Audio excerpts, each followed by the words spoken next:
ओम शांति। ओम शांति। आज 21 अक्टूबर 2025 प्रातः मुरली। मीठे बच्चे, सवेरे सवेरे उठ बाबा से मीठी मीठी बातें करो। विचार सागर मंथन करने के लिए सवेरे का टाइम बहुत अच्छा है। प्रश्न है, भगवान भी भगत को सर्वशक्तिमान कहते हैं और तुम बच्चे भी, लेकिन दोनों में अंतर क्या है? उत्तर है, वह कहते भगवान तो जो चाहे वह कर सकता है, सब कुछ उसके हाथ में है। लेकिन तुम जानते हो, बाबा ने कहा है कि मैं भी ड्रामा के बंधन में हूँ। ड्रामा सर्वशक्तिमान है। बाप को सर्वशक्तिमान इसलिए कहा जाता है क्योंकि उनके पास सर्व को सद्गति देने की शक्ति है। ऐसा राज्य स्थापन करता जिसे कभी कोई छीन नहीं सकता। ओम शांति। किसने कहा? बाबा ने। ओम शांति यह किसने कहा? दादा ने। अब तुम बच्चों ने यह पहचाना है, ऊंच ते ऊंच की महिमा तो बहुत भारी है।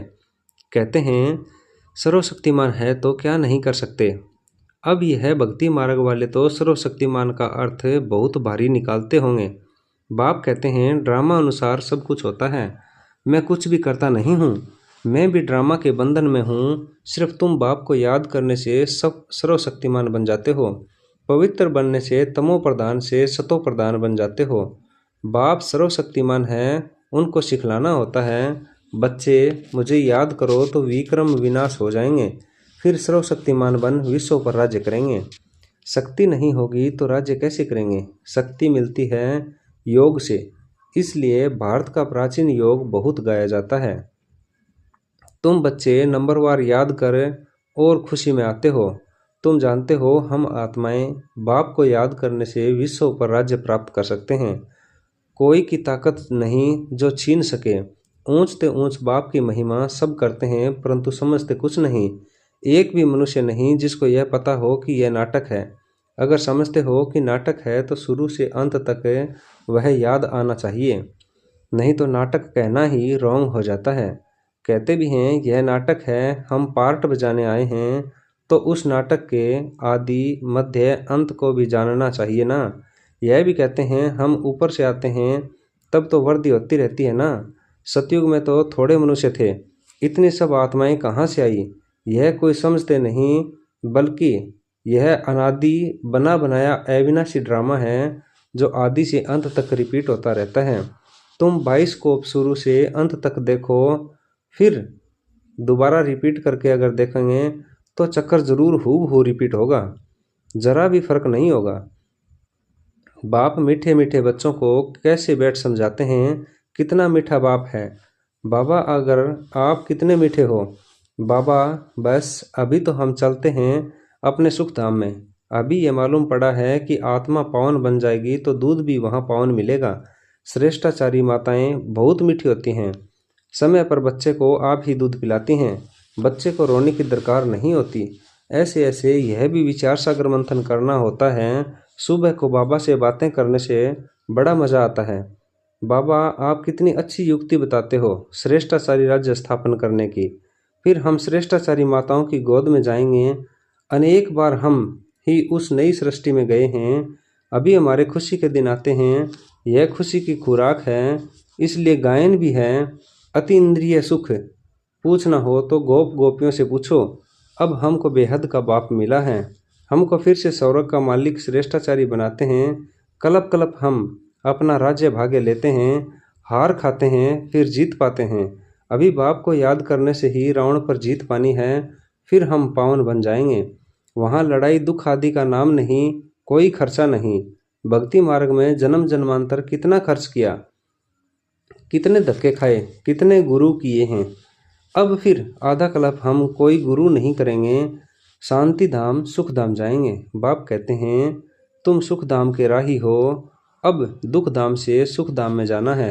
वह है हमारा बाबा, कैसे हमको पढ़ा रहे हैं। हमारा यादगार भी यहाँ है, यह तो बड़ा वंडर है। इस देलवाड़ा मंदिर की तो अपरंपार महिमा है। अभी हम राजयोग सीखते हैं, उसका यादगार तो जरूर बनेगा ना। यह हूबहू हमारा यादगार है। बाबा, मम्मा और बच्चे बैठे हैं, नीचे योग सीख रहे हैं, ऊपर में स्वर्ग की रजाई है। झाड़ में भी कितना क्लियर है, बाबा ने कैसे साक्षात्कार कराए, फिर चित्र बैठ बनवाए हैं, बाबा ने ही साक्षात्कार करवाया और फिर करेक्ट भी किया। कितना वंडर है, सारी नई नॉलेज है, किसको भी इस नॉलेज का पता नहीं है, बाप ही बैठ समझाते हैं। मनुष्य कितना तमो प्रधान बन जाते हैं, मनुष्य सृष्टि बढ़ती जाती है, भक्ति भी वर्दी को पाते पाते तमो प्रधान बनती जाती है। यहाँ अब तुम सतो प्रधान बनने का पुरुषार्थ करते हो। गीता में भी अक्सर है मन मना भवै, सिर्फ यह नहीं जानते कि भगवान कौन है। अब तुम बच्चों को सवेरे सवेरे उठकर विचार सागर मंथन करना है कि मनुष्यों को भगवान का परिचय कैसे दें। भक्ति में भी मनुष्य सवेरे सवेरे उठकर कोठी में बैठ भक्ति करते हैं, वह भी विचार सागर मंथन हुआ ना। अभी तुमको ज्ञान का तीसरा नेत्र मिलता है, बाप तीसरा नेत्र देने की कथा सुनाते हैं। इसको ही फिर तीजरी की कथा कह दिया जाता है। तीजरी की कथा, अमर कथा, सत्यनारायण की कथा भी मशहूर है। सुनाने वाला एक ही बाप है जो फिर भक्ति मार्ग में चलती है। ज्ञान से तुम बच्चे साल्वेंट बनते हो, इसलिए देवताओं को पद्मपति कहते हैं। देवताएं बहुत धनवान पद्मपति बनते हैं। कलयुग को भी देखो और सतयुग को भी देखो, रात दिन का फर्क है। सारी दुनिया की सफाई होने में टाइम लगता है ना। यह बेहद की दुनिया है, भारत है ही अविनाशी खंड। यह कभी प्राय लोप होता नहीं, एक ही खंड रहता है। आधा कल्प फिर और खंड इमर्ज होंगे नंबरवार। तुम बच्चों को कितना ज्ञान मिलता है, बोलो। वर्ल्ड की हिस्ट्री ज्योग्राफी कैसे चक्कर लगाती है, आकर समझो। प्राचीन ऋषि मुनियों का कितना मान है, परंतु वह भी सृष्टि के आदि मध्य अंत को नहीं जानते। वह हठ योगी हैं, हाँ, बाकी उनमें पवित्रता की ताकत है जिससे भारत को थमाते हैं, नहीं तो भारत पता नहीं क्या हो जाता। मकान को पोची आदि लगाई जाती है ना तो शोभा होती है। भारत महान पवित्र था, अब वही पतित बना है। वहाँ तुम्हारा सुख भी बहुत समय चलता है, तुम्हारे पास बहुत धन रहता है। तुम भारत में ही रहते थे, तुम्हारा राज्य था, कल की बात है। फिर बाद में अन्य धर्म आए हैं, उन्होंने आकर कुछ सुधार कर अपना नाम बाला किया है, अब वह भी सब तमो प्रधान बन गए। अब तुम बच्चों को कितनी खुशी होनी चाहिए। यह सब बातें नए को नहीं सुनानी है, पहले पहले तो बाप की पहचान देनी है। बाप का नाम, रूप, देश, काल जानते हो। ऊंचते ऊंच बाप का पार्ट तो मशहूर होता है ना। अभी तुम जानते हो वह बाप ही हमको डायरेक्शन दे रहे हैं। तुम फिर से अपनी राजधानी स्थापन कर रहे हो। तुम बच्चे मेरे मददगार हो, तुम पवित्र बनते हो, तुम्हारे लिए पवित्र दुनिया जरूर स्थापन होनी है। तुम यह भी लिख सकते हो कि पुरानी दुनिया बदल रही है, फिर यह सूर्यवंशी चंद्रवंशी राज्य होगा, फिर रावण राज्य होगा।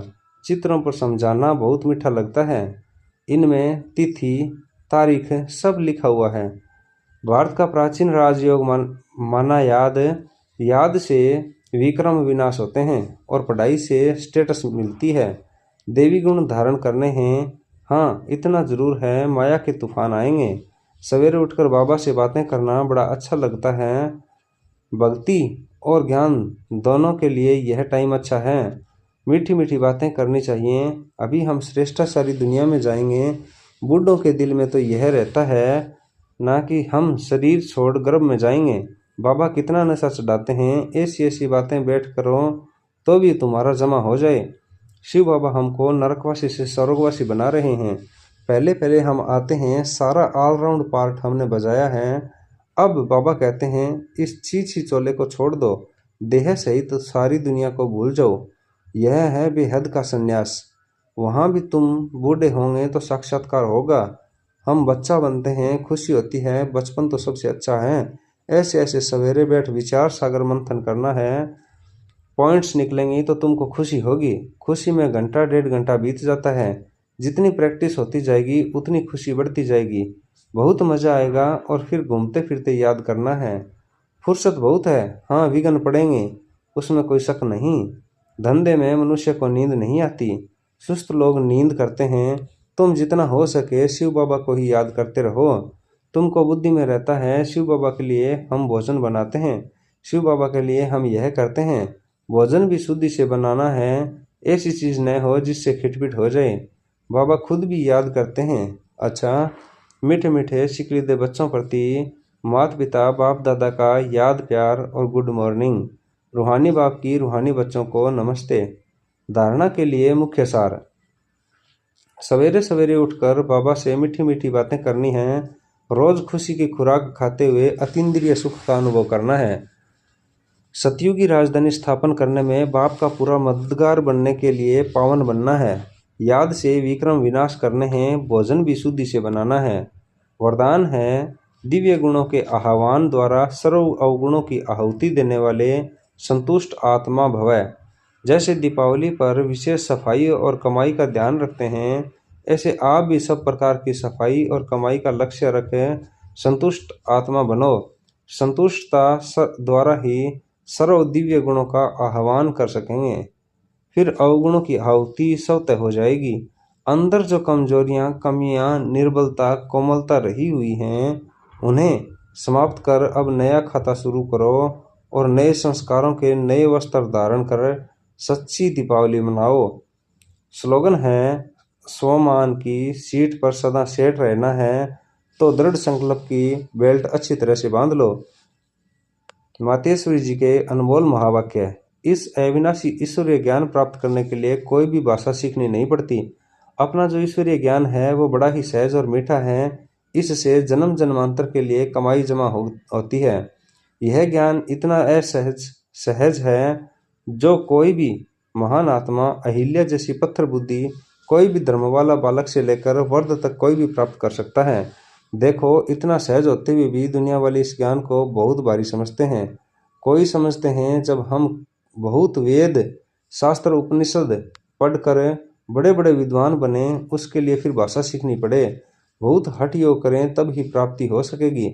लेकिन यह तो हम अपने अनुभव से जान चुके हैं कि यह ज्ञान बड़ा ही सहज और सरल है, क्योंकि इसमें परमात्मा पढ़ा रहा है। इसमें न कोई हठ क्रिया, न जप तप है, न शास्त्रवादी पंडित बनना है, न किसी के कोई इसके लिए संस्कृत भाषा सीखने की जरूरत है। यह तो नेचुरल आत्मा को अपने परमपिता परमात्मा के साथ योग लगाना है। भल कोई इस ज्ञान को न भी धारण कर सके तो भी सिर्फ योग से भी बहुत फायदा होगा। इससे एक तो पवित्र बनते हैं, दूसरा फिर क्रम बंधन भस्मीभूत होते हैं और कर्मातीत बनते हैं। इतनी ताकत है इस सर्वशक्तिमान परमात्मा की याद में।